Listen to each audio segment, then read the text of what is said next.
అందరికీ నమస్కారం. 15వ తారీఖున బలహీన వర్గాల నాయకుడు, సామాజిక న్యాయం కోసం పోరాడిన వ్యక్తి మహనీయుడు సర్దార్ గౌతులచ్చన్ గారి విగ్రహావిష్కరణ కార్యక్రమంలో మన తెలుగుదేశం పార్టీ కార్యకర్తలు మనసు బాధపడిన సంఘటనలు కొన్ని జరిగినాయి. దాని మీద పత్రికల్లో కూడా రకరకాల కథనాలు వచ్చినాయి. కొన్ని చోట్ల ఉద్దేశపూర్వకంగా తెలిసే నేను కానీ శిరీష్ గారు కానీ నారాయణ గారు కానీ ఆ కార్యక్రమంలో పాలు పంచుకున్నారని, ఈ విషయంలో మొట్టమొదటిగా నేను చెప్పేది ఏమిటంటే, నాకు చంద్రబాబు నాయుడు గారు, లోకేష్ గారు నాకు ఇచ్చిన గౌరవాన్ని నేను ఎప్పుడూ కూడా జీవితంలో మర్చిపోనని చెప్పేసి ముఖ్యంగా తెలియజేస్తా ఉన్నాను. 2, నన్ను ఆదరించిన కార్యకర్తల మనోభావాలు దెబ్బతిన్నందుకు నిన్న కూడా చెప్పాను. మరొకసారి వారి మనోభావాలు దెబ్బతిన్నందుకు వారికి సారీ చెప్తూ ఈ సంఘటనకు సంబంధించిన వివరాలు కూడా మరి కార్యకర్తలకు విశదీకరించాలనే ఉద్దేశంతో ఈరోజు మీ ముందున్నానని చెప్పేసి మనం చేస్తాను. ఈ కార్యక్రమాన్ని పార్టీ రహితంగా, ముఖ్యంగా తెలుగుదేశం పార్టీ అధికారంలో ఉంది, నూజివీడులో తెలుగుదేశం పార్టీ అభ్యర్థిగా, మంత్రిగా నేనున్నాను కాబట్టి నా నియోజకవర్గంలోని గౌడ సోదరులు అందరూ కూడా జనసేనకు సంబంధించిన వాళ్ళు, టీడీపీ వాళ్ళు ముందు లీడ్లో ఉండి ఈ విగ్రహాన్ని ఆవిష్కరించుకోవాలనే కోరికను నా దగ్గర వెలువచ్చినప్పుడు తప్పకుండా నా సహాయ సహకారాలు ఉంటాయి. ఆయన మహనీయుడు, ఒక బలహీన వర్గాలందరూ కూడా గౌరవించదగ్గ వ్యక్తి. మీరు తప్పకుండా కార్యక్రమాన్ని చేయండి. నా అవసరం ఏమున్నా, నా సహకారం ఏం కావాలన్నా కూడా చేస్తానికి నేను సిద్ధం అని చెప్పేసి నా దగ్గరికి వచ్చిన గౌడ సంఘీయ సోదరులకి నేను చెప్పడం జరిగిందని చెప్పేసి మనం చేస్తాను.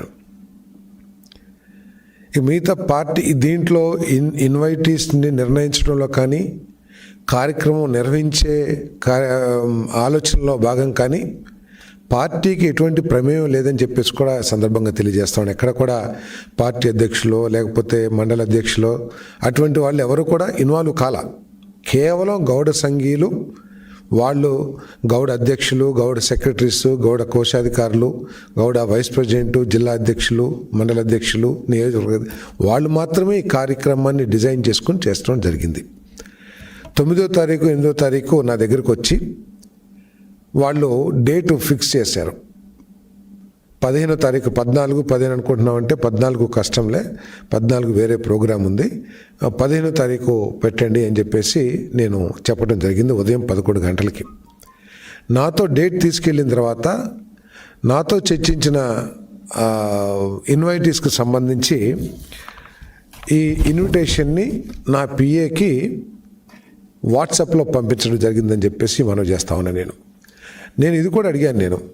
ఇది కాకుండా ఇంకేమైనా పంపించారా ఇన్వైటీస్ గురించి అని చెప్పేసి నేను పిఏని అడిగితే ఇంకేం పంపించలేదు సార్. దాని కింద నేను కూడా చెక్ చేశాను, ఎందుకంటే వాస్తవాలు తెలుసుకోవాలి కాబట్టి. కేవలం ఇది ఇన్విటేషను ప్లస్ కింద నూజివీడ్ టౌన్లో గౌడ సంఘం ఆధ్వర్యంలో నిర్మాణం అవుతున్న గౌతులచ్చన్న గారి కాంస్య విగ్రహావిష్కరణ కార్యక్రమం డిసెంబర్ 15 ఆదివారం ఉదయం 11 గంటలకు సారథి గారు డేట్ ఫిక్స్ చేసి చెప్పారు. కావున షెడ్యూల్లో రాయించగలరని చెప్పేసి మా పిఏ కూడా పెట్టారు. ఇన్విటేషను ఎవరెవరు ఇన్వైటీస్ ఉన్నారని చెప్పేసి. సో తర్వాత వాళ్ళు ఏదైనా ఇన్విటేషన్ కొట్టుండొచ్చు. తర్వాత అందరికీ తెలిసిందే, 9 తర్వాత అందరం కూడా బిజీగా ఉన్న కలెక్టర్స్ కాన్ఫరెన్స్ కానివ్వండి, లేకపోతే విజన్ 2047 కార్యక్రమం కానివ్వండి, వీటిల్లో బిజీగా ఉండి వారి ఇన్విటేషన్స్ని పూర్తిగా చదివే ప్రయత్నం కూడా నేను చేయలేదు. ఎందుకంటే నాకు తెలిసింది మెయిన్ వాళ్ళందరూ కూడా మన పార్టీకి సంబంధించిన వాళ్ళు ఉన్నారు, ఒక్కళ్ళే ఉన్నారు. ఇది కూడా అడిగాను, ఏంటి వైఎస్ఆర్సీపీ నాయకురాలని కూడా పిలుస్తున్నారా అని అడిగాను. సార్ వాళ్ళు రారులేండి, ఊరినే కాదు మా చైర్మన్ కదా అని చెప్పేసి వేసామని చెప్పేసి చెప్పారు. సరే, నేను అది సీరియస్గా తీసుకోలేదు.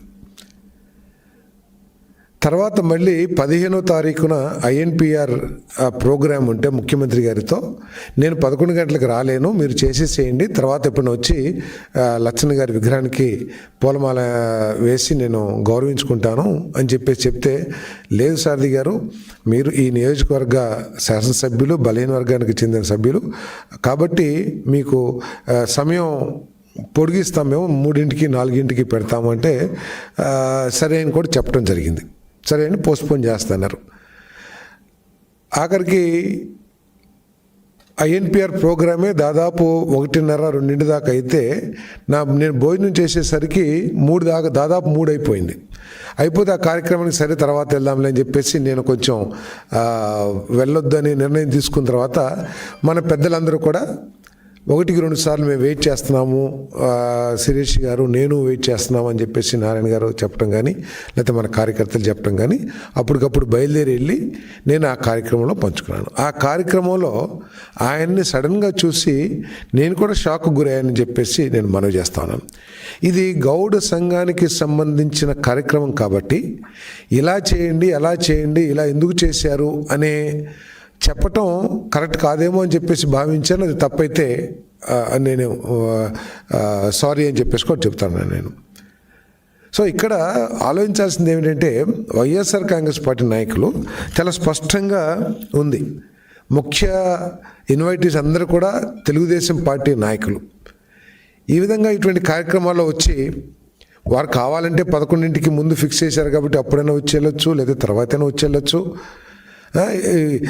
వీరందరికీ కూడా తెలిసిందే, ఇంతకుముందు లోకేష్ గారు మీటింగ్ పెడితే టెలికాన్ఫరెన్స్ ఏ విధంగా ఇంక్లూడ్ అయిపోయి ఇటువంటి చిల్లర చేష్టలన్నీ కూడా వారికి వెన్నతో పెట్టిన విద్య.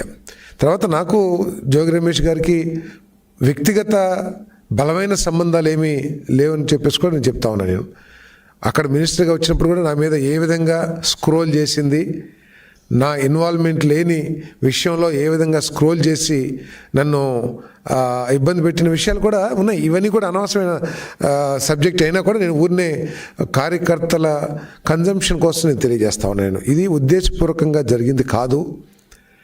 ఇది నేను ఆలోచించింది ఏమిటంటే, గౌర సంఘీయులందరూ కూడా ఎంతో అభిమానంతో ఎంతో గొప్పగా అక్కడ దాదాపు 300-400 వెహికల్స్తో ర్యాలీ అన్నీ పెట్టి గొప్పగా చేసుకుంటున్నారు కాబట్టి వారికి మనం సహకారం అందిస్తే మన పార్టీకి గౌడ సోదరుల సపోర్ట్ ఇంకా పెరుగుతుందని చెప్పేసి నేను ఆలోచించాను తప్పితే వేరే విధంగా ఆలోచించలేదు.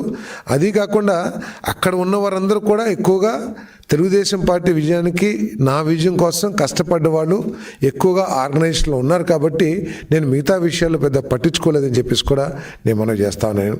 అక్కడ ఏదైనా చిన్న రప్చర్ చేసిన గౌడ సంఘీయులందరూ కూడా బాధపడి తర్వాత పార్టీకి ఏమన్నా తప్పుగా అన్వయిస్తారేమో నేను చేస్తేని. సరే, ఇదంతా కూడా ఏంటంటే ఊగిస్లాట్లో నేను ఏమి చేసి ఉండకపోవచ్చు. కానీ నేను ఇక్కడ మనవి చేసేది ఏంటంటే, నేను తెలుగుదేశం పార్టీ సిద్ధాంతాలని, చంద్రబాబు నాయుడు గారి నాయకత్వాన్ని, లోకేష్ బాబు గారి నాయకత్వాన్ని బలంగా నమ్మటమే కాకుండా వారిద్దరూ కూడా నాకు చాలా ఎక్కువ గౌరవం ఇచ్చి నా గౌరవాన్ని పెంచిన విషయాన్ని నేను ఎప్పుడు కూడా మర్చిపోనని చెప్పేసి మనం చేస్తాను. నేను ఎల్లవేళలా వారి నాయకత్వాన్ని, తెలుగుదేశం పార్టీ కార్యకర్తల మనోబలాన్ని పెంచడానికి, వారి సమస్యలు పరిష్కరించడానికి, పార్టీ బలోపేతం అవడానికి మాత్రమే నేను పోరాటం చేస్తానని చెప్పేసి మనం చేస్తాను. ఎక్కడా కూడా ఏదో ఒక పత్రికలు రాశారు తాను వీరు అని చెప్పేసి, ఆ తానులో నుంచి నన్ను నేను చించుకుని నేను తెలుగుదేశం పార్టీలో చేరని చెప్పేసి నేను మనవి చేస్తా ఉన్నాను. నేను